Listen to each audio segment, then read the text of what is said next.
everyone, it's Steph from Steph's Sea Art. Today I have resin swords. Since I started using resin, I thought it'd be interesting to create a sort of crystal blade. In this video, I'll show you the process I used to make the swords. It includes the designing of the blade and hilt, creation of the mold, pouring of the resin, and the assembly. The first step in creating the sword was to design the blade and the hilt. I used a 3D modeling program, Blender. While looking at pictures of swords for inspiration, I saw many complex designs that looked very sleek and beautiful, but this was my first time creating molds, so I decided that a simple sword would be best. If it turned out well, I might try creating a more complicated sword for a future video. I usually make low poly or simple geometric looking models, but I had to make this as smooth as possible for printing. That's why I used more vertices and then used a modifier to ensure it was smooth. The overall process took me about an hour to model the sword and the hilt.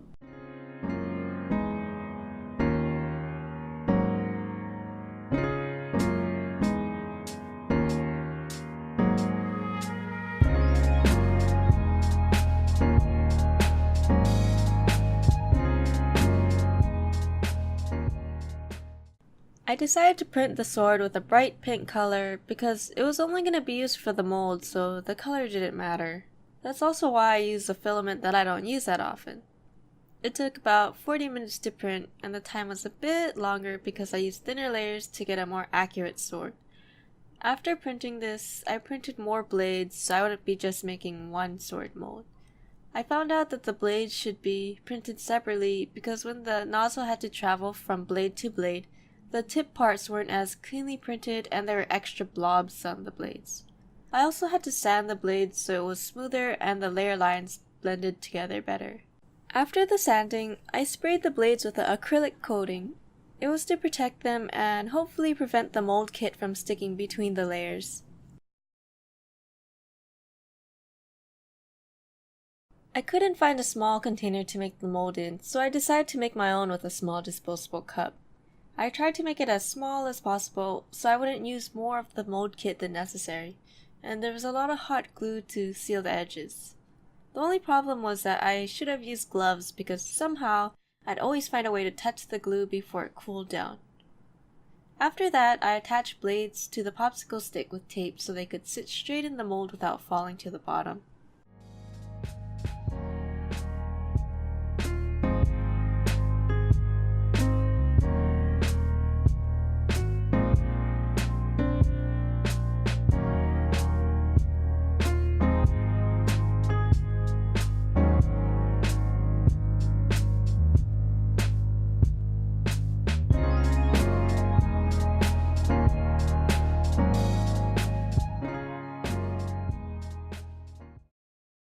The mold kit that I used was a silicone rubber mold. It included 2 bottles that mixed at a 1-to-1 ratio. It's probably best to actually measure the amounts of liquids used, but I decided to eyeball it because the small cups that I used were cheaper than buying disposable measuring cups. I like how simple it was to use since the liquids had different colors, so it's easy to see when they're completely mixed. It was recommended that the mixture was stirred for 3 to 5 minutes, so I was watching YouTube while working. And once it was poured, it sat for 6 hours to solidify.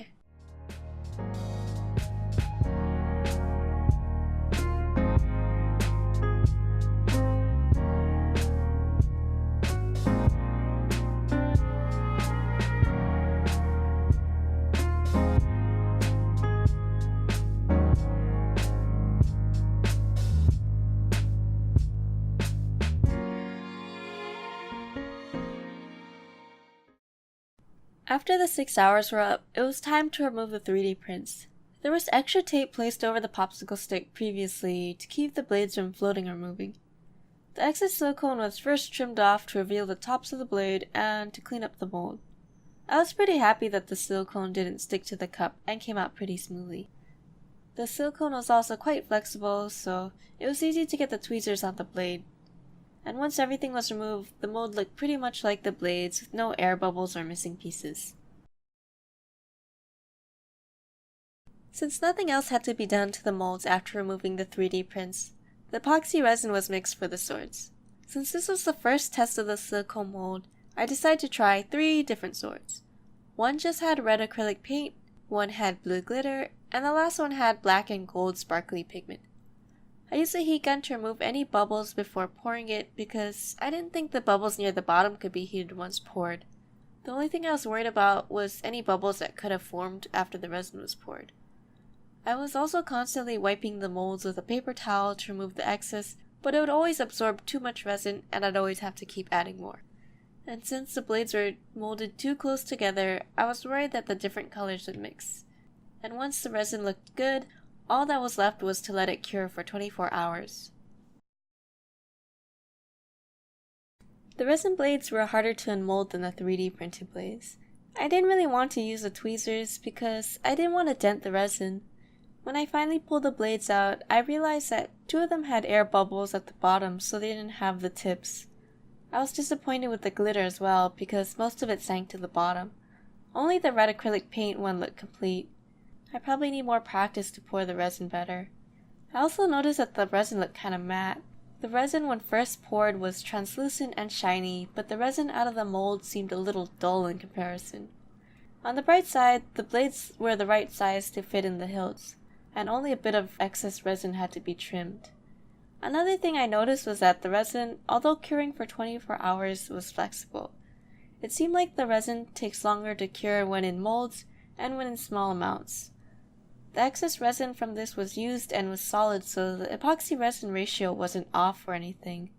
The swords out of the mold seemed to harden a bit more after sitting out for several more hours.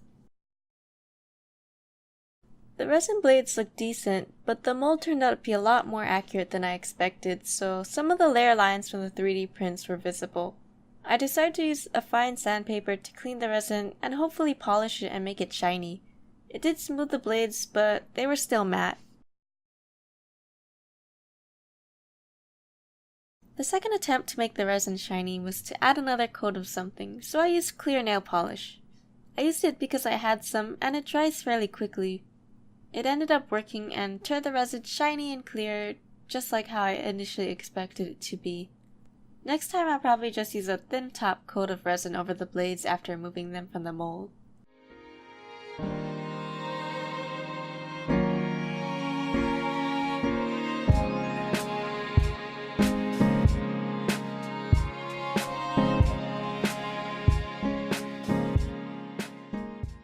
The final step was the assembly. The 3D printed blades and the resin blades were glued to the printed hilts.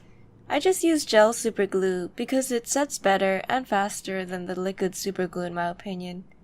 Some of the hilts had an extra loop at the bottom to attach a wrist strap.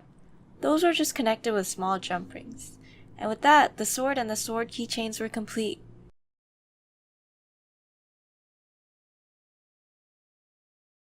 These are the final products. The gray printed sword had a bit of white on it because I used a molding paste to fill any cracks for a smoother mold. The red and the pure blue resin swords came out the best, and the resin ones with the gold hilts had air bubbles at the tips, but they were sanded to fix that. The resin ones without the hilts had the largest air bubbles, so I didn't think I could fix those.